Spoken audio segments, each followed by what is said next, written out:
Наадах захиалгатай юм болов. Цаашаа нэвт гарчих уу? За тэгээ цаашаа нэвт гараас оч. Энэ нөгөө гой хөргүр мөргүртэй юм шүү. Битэрийн Парис орох аялал эхэлж байна да. Хамаагийн ма дээрээ тавьчлаа. Ер нь бол камерны хөл бол байн хавж явдаг. Окей. Хай. За энэ би тэрэн сууж байгаа бас гоё. Энэ доороо ингэ шууд 230 вольт гэж шүү. Хараа бүр 230 вольт. За чи. За тэгэл. Аялал маань эхэлж байна да.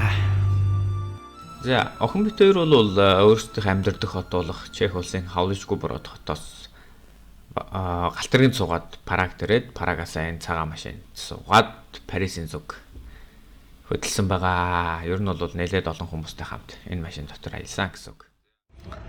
За бид нар одоо энд байна. За одоо эндээс ингэж явсаар байгаа л тэгэл. Парис орноо.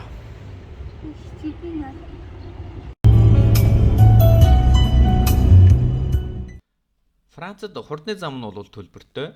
Гэхдээ ингээ худалдаж аваад наачдаг биш. Яг ингээд явсан километрээр төлбөрөө төлдөг. Тэр нь жоохон хэцүү. За жишээ нь би Парисаас Норманд хүртэл нэг талдаа 250 км явлаа гэхэд хамгийн багадаа 15-аас 20 еврогийн төлбөр төлж явна гэсэн үг. Буцахтаа мөн адил. Тэгэхээр зэрэг ерөөсөө л явсан километрээр ингээд төлбөрөө төлөө явцдаг. Тэр нь жоохон зардал жоохон өндөр болох шалтгаан бол. Disneyland Парисын Disneyland руу хөдөлсөн. За энд бол өглөө эрт ирэх тусмаа ер нь арай илүү зогсоол элбэг одоо тийм байсан. Ер нь бол зогсоолыг бол маш гоё шийдсэн байсан.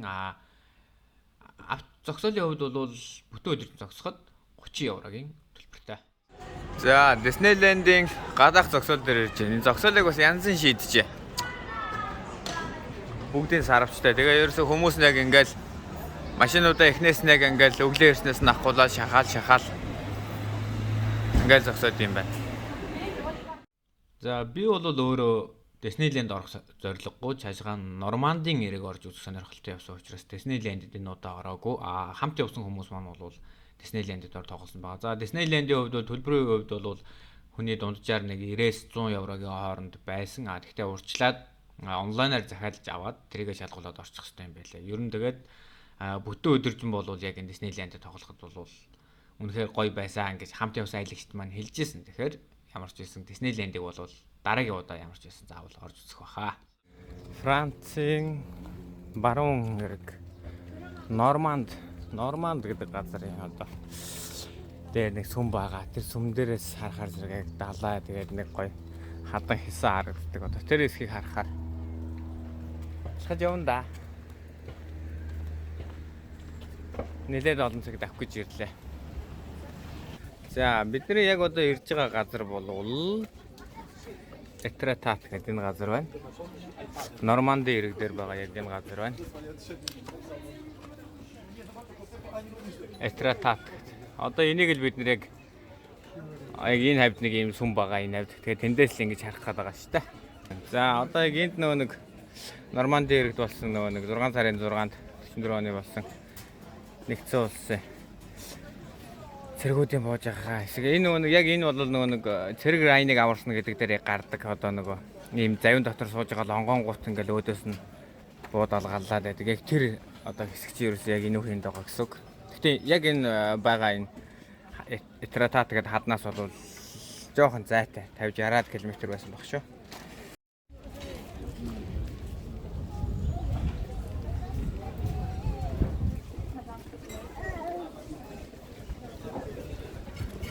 дээр үеийнхаа модон юг ингээ хадгалцсан.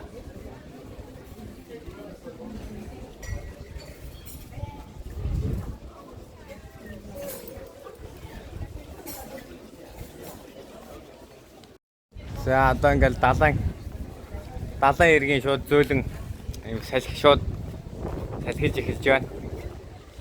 За тэр дээр байгаа сүм дээр л очих гээд байгаа юм да. Тэндээс агүй гоё харагдана. Оо. Эсэн тавчиг тайна. За. Тавчиг авчна хөл нөцгөн. Яа.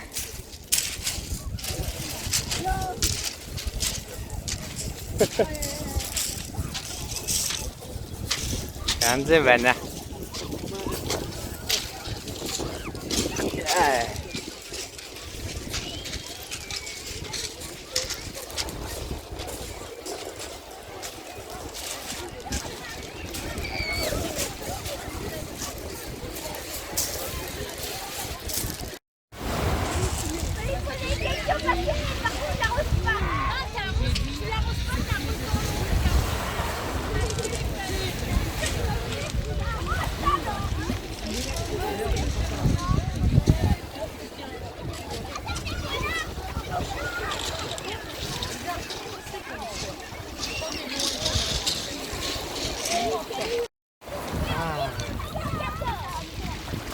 Hey.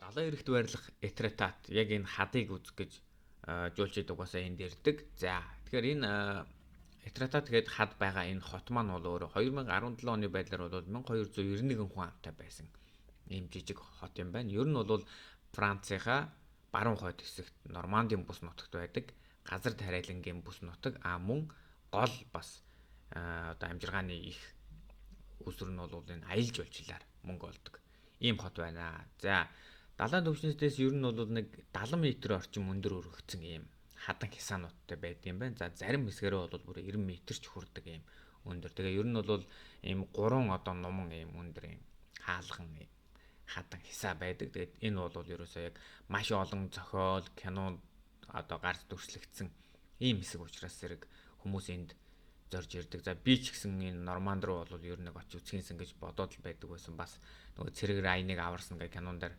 одоо гардаг хэсгүүд бол бас энд нэлээд одоо кино зураг авалт нь бол явагдчихсэн өөх түүхийн бодохоор зэрэг бас ийм газар байгаа.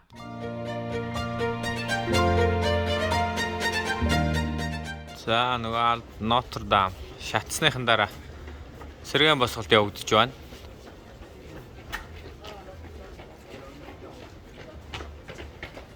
Нотр-Дам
бидний дараагийн зогсоол бол Монмартрийн ариун зүрх гэдэг нэртэй ийм том цагаан сүм байгаа. За энэ Монмартрийн гэдэг нь бол энэ сүмийг байрсан энэ уулын нэрийг Монмартур гэдэг юм байна лээ. Тэгээд тухайн үедээ хамгийн өндөрт одоо оршиж байгаа. Эргэн тойрон нэг 50 км байгаа зүйлсийг бол харах боломжтой байсан учраас энэ уулын ойрог сонгож энэ сүмийг байгуулжээ. За энэ сүм бол 1875 онд барилгын ажлыг эхлээд 1914 онд дууссан. Гэхдээ нэгдүгээр дайны улмаас болж одоо хойшлогдсороод 1919 онд ариусгагдсан юм байна. Ариусгагдсан гэдэг нь бол манай монголоор бол одоо юу гэдэг 18 ямлуулна гэдэг шиг тийм юм шиг байгаа юм. Би бас буруу тайлбарлаж магадгүй. Гэхдээ би бол тэгж ойлгосон.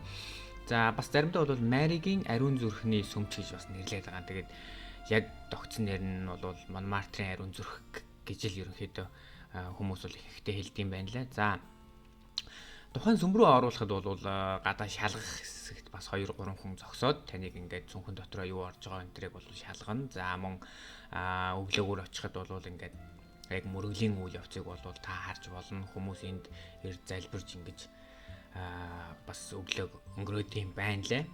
За сүмийн гадаа бол бас их маш их хүнтэй. За энэ хүмүүс дунд бол бас хөрхөн ийм заллин маягийн зүйлүүд бол нэлээд явагддаг. Жишээ нь надаар бол одоо жишээ нь дүлий болж жүжиглээд нэг 2-3 эмэгтэй ирээд ийм ярьж чадахгүйгээд ингээд жүжиглээд энд ингээд гарын үсгээ зураач мураач гэдэг учрыг нь ойлгохгүй хэлийг нь ойлгохгүй тэгсэн хэрнээ ингээд янз бүрийн бичсэн юм дээр гарын үсэг зуруулаад тэгээд сүүлд нь ингээд 5 евро 10 евро гэсэн ийм бичгтэй юм дээр заагаад ингээд мөнгө өгөөж энэ ингээд одоо ярьж чадахгүй хүмүүст өгнө гэдэг байгаа мó юу гэдэг байгаа нэг тиймэрхүү утгатай юм хэлээд ингээд мөнгө нэхэд байгаа. Тэгээд за энэ яг нөгөө залилдаг гарууд байна да гэж бодоод үгүй гингүүт шууд хоорондоо шууд ярьж мараа шууд цааш ингээ яваад өгч байгаа байхгүй. Тэгээ гих мэтлэн ийм жүжиглсэн ийм хүмүүс бол энд бол маш их. Ер нь Парис гэлтгүү дэлхийн том хотуудад ийм зүйл байдгийн юм шиг байгаа юм. Бас одоо юу гэдэг нь таныг ингээд гараа өгж байгаа ч гэж таны гарны чин үзүүрт бол утас уяад тэгээ тэр уяагаа бол зүгээр нэг юм нарийнхаа зүгээр юм ойдог уяа уучаад тэрийг 10 евро 20 евро гэд нэхэд өгөхгүй болохоор орилж морлох ийм зохиолдлууд бас байна. Эсвэл танд одоо ингээд зүгээр нэг сарнаа бэлгэлчээ яваад өгж байгаа юм шиг болоод явчаад тэгэнгүүтээ таныг ингээд яг гараас нь авчингууд окей буцаагаад 5 евро 10 евро 20 евро гэд ингээд бас хэлж нэгдэг энэ төр ийм асуудлууд бас байдаг. За сүмийн хувьд бол үнэхээр гайхалтай гоё сүм. За бас нэг анзаарахсан сонир зүйл их юм бол яг төв замал биш болвол энэ жижиг гэрлэн тохионууд нь шар ясахгүй шууд улаанаас ногооноос шууд улаан руу ингэ шилжиж байсан. Энийг бол бас замын хөдөлгөөнд оролцож байгаа хүмүүс бол бас мэдэрч яхад бас гэмгүй юм билээ. Шарыгаа хүлээж идэлгийнт ногоо асан хойноос машин загнаалдах гэх мэт. Иймэрхүү зүйлсүүд бол бас мэдгүй зүйлс бол бас байна лээ. Дараагийн зогсоол Алдарт Луврын музей. За энэ музей бол за ёстой жинхэнэ нөгөө төм төжигнж бомбуужинсан газар гэдэг чинь энэ байна лээ те. За тэгээд онлайнаар билетээр захиалаа авчих нь зүгээр. Тэгээд ийм тодорхой цагуудад байдаг. За очор бол маш их ер нь бол нэлээд удаан очрлт юм байна лээ. Гэхдээ гадааны зохион байгуулагч нар нь ингээд зохицуулаад оруулчихдаг. За Луврын музей руу орох гээд 12:30-ын билет авсан. Тэгээд одоо яг 12:30 болж байна. Ямар ч очрлж байгаа очр бол амар байна. Луврын музей руу ороход яг л онгоцны буудлын руу орж байгаа юм шиг шалганаар орно. За тэгээд хориотой зүйл байх юм бол мэдээж үлдээх эсвэл оруулахгүй байх тийм тохиолдол байдаг байх. Бидний хувьд бол зүгээр л одоо хориотой зүйлс байгаагүй учраас шууд нэвтэрсэн. За билет захиалгын хувьд гэх юм бол үндсэн үнэ нэг 17 евро байдаг юм байна лээ. Сая бол ямар ч байсан 18 хүртэлх насны хүүхэд бол өнгөө орно гэдэг. Манай хүүхэд бол өнгөө орсон. Тэгэхээр би бол ерөөсөө 17 еврогоор ингээд ганцаараа тасалбар авсан гэсэн үг. За Луврын музей бол өөрөө за дотроо бол үнэхээр гайхамшигтай. Урлаг мэддэг, ойлгодог, сонирхдаг хүн бол энд бол бүр өстой жинхэнэ деважингийн газар нь байх. Миний хувьд бол ерөөсөө ийшээ орсон одоо зориг гэх юм бол ямар ч байсан Моно Лизаг очиж одоо зургийг харъя гэсэн бодолтой орсон. Яг энэ дотор ороод миний над төрсэн сэтгэл гэх юм бол би үнэхээр урлагийн мэдлэг тааруу юм байна. Түүх одоо тэр үеийн талаар ойлголт бол бага юм байна. Мэддэг зүйл нь бараг л Моно Лизагаас цаашаа хэтрэхгүй шахав ийм байсан. Тэгэхээр зэрэг энд бол өөрийгөө бол тэгж болж хамаасан. Тэгээд Моно Лиза дэр нь ямархуу байдгийг, өрөө нь ямар байдгийг одоо харъя.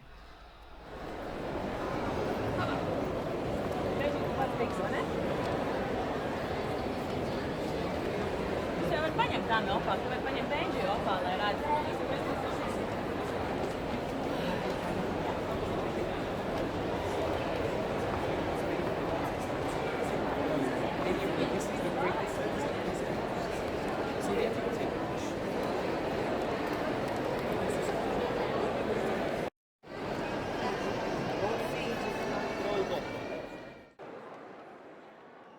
Яг энэ өрөөнд бол хүний энэ одоо очир дараал энэ бол бүр хамгийн их байдаг нь энэ өрөө юм байна гэж би ойлгосон. За яг энэ өрөөнд ороод ингээд шамбаарлаад очирлж ямар ч байсан хажууд нэг дохиж очиод ямар ч байсан нэг өөрийгөө ямар ч байсан селфи хийсэн. Тэрнээс яг тухтай бичлэг хийж одоо зураг дарна гэсэн ойлголт ер нь бол байхгүй. Тэгээд үнэт үзмрүүдийн хувьд бол нэрээ үнэхээр гайхалтай. Йоо ядарч өглөө. Одоо энэ үзүүрийг нэг өдөр үтгээл олон өдөр үзэж барахааргүй юм байна. Тэгээд ямар ч байсан тоомлоод явж үзлээ. Ер нь бол маш их хүнтэй учраас нэг үзүүр үзэх гэхээсээ илүү нөгөө хүмүүсийн дундуур сүлжиж явах гэж бараг ядраад ер нь нэлээ. Тэгээ айгүй их олон хүнтэй болохоор хүчим ер нь бол нэлээд байна. Тэгээ арай хүн гайгүй газрыг олж ирлээ бит хоёр. Тэгээ нэг хүн гайгүй газар нэг иймэрхүү яг ингээд байдаг юм байна. Тэгээ арай гэж нэг сандал болоод ямар ч байсан суугаал байж энэ. Лоурийн музей бол за урлаг сонирхдаг, урлагт үнэхээр хайртай хүнд бол нэрээ бүр энэ түүх, соёлын зүйл сонирхдаг хүнд бол бүр үнэхээр гайхалтай гоё газар байна. Яг ингээд сонирхдаггүй төрлийн хүнд бол бас ингээд юу юм бол гэж бодохоор ингээ маш их үзмрүүд байдаг болохоор ер нь нэлээд их хугацаа орж ижил үнэхээр бүгдийг үзэхээр юм байна. За тэгэл Парис тайл маань цаашаа үргэлжлэе л энэ. Одоо эндээс гараад ер нь бол Парисын цамхаг тал руугаа явна. Тэгэл тэнд очиод бас дахиад аялал маань үргэлжлэн да. За түр бай. Дотроо болохоор зэрэг 5 еврогоор ийм 5 хэлтэй ийм одоо электрон тайлбарлагч бас газрын одоо маптайгаа түрээсэлж авч болдго юм байна лээ.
Музейн гадаа бол хүмүүс яг ингээд зүгээр чөлөө цагаа өнгөрөөгд байж идэг. За Парист одоо гуйлга гуйж хүмүүс ихэнхдээ одоо нөгөө гадны орноос дөрвөж орж ирсэн хүмүүс гуйлга гуйдаг. Тэгэхдээ ерөөсөө шууд ингээд зам дээр зогсоол одоо жишээ нь манай гэр бүл сээр дугаас үл би сээрээс ирсэн ч гэдэг юм уу. Тэгэл ерөөсөө машин дундуур яваал ингээд төгжрээтэй байгаа ч юм уу эсвэл гэрэн тохион дээр зогсоол ерөөсөө ингээд гуйлга гуйгаад байж идэг юм байна лээ. Тэгээд голцоо эмгтээчүүд эсвэл хүүхдээ хөтөлсөн эмгтээ хүмүүс ингээл машин тэрэгтэй холилдоол ингээд явж идэг. Энэ жоохон эрсдэлтэй боловч тэгээд энэ бол яалтчгүй одоо том хотод байдаг ийм зүйл юм байлаа. Европт бол ийм гуйлга гуйж байгаа хүмүүс бол бас зөндөө байдаг.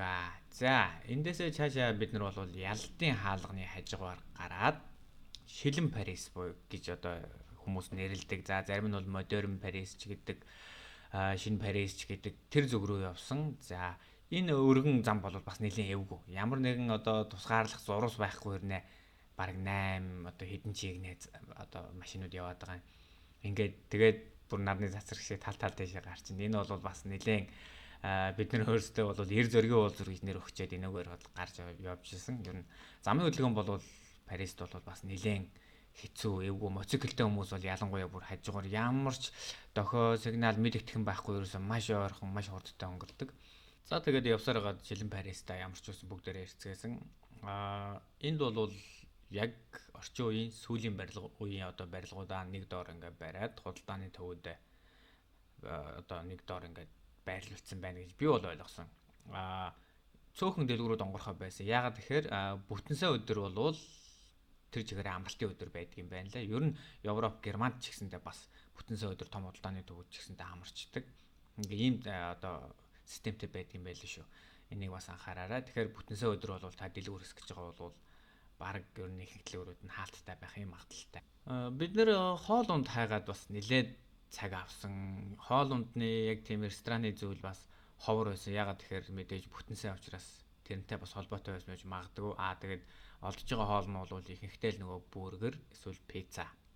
Тиймэрхүү газрууд онгорхоо байсан. Гэхдээ хүн маш их учраас бүргэр гэтэл одоо 30 минут ойчрлж ээж нэг ширхэг бүргэр одоо авч идсэн байхаа бараг нилээн л их ойчртай. Ер нь том хот учраас хүний ачаалал хөл хөдөлгөөн бол маш их байдаг юм байна лээ. Бүтэнсэ өдргээд ихэнх одоо төвүүд намарцсан офисууд нь одоо байхгүй ч гэсэн л Макдоналд одоо юу гэдэг KFC бүх зүйл нь бол маш их очиртой байдаг юм байна лээ. Тэрийг бас та бүхэн анхаарахад илүүдэхгүй байх. Тэгээд энэ шилэн Парист бол шүн ирэх юм бол бас маш гоё ер нь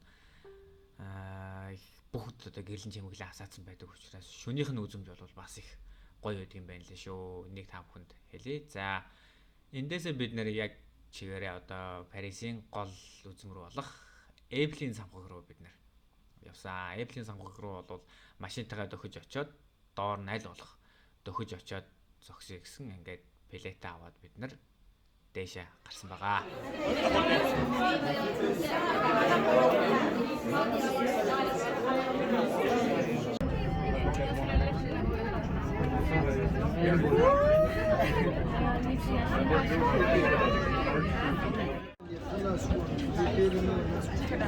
За Парисын Эйфелийн самхагын хамгийн дээд давхар уу 3 дахь давхар дээр гарч ирчээд байж байна. Орой нар жаргахын өмнөхөн ер нь бол яг гоё үеэр гарч ирлээ.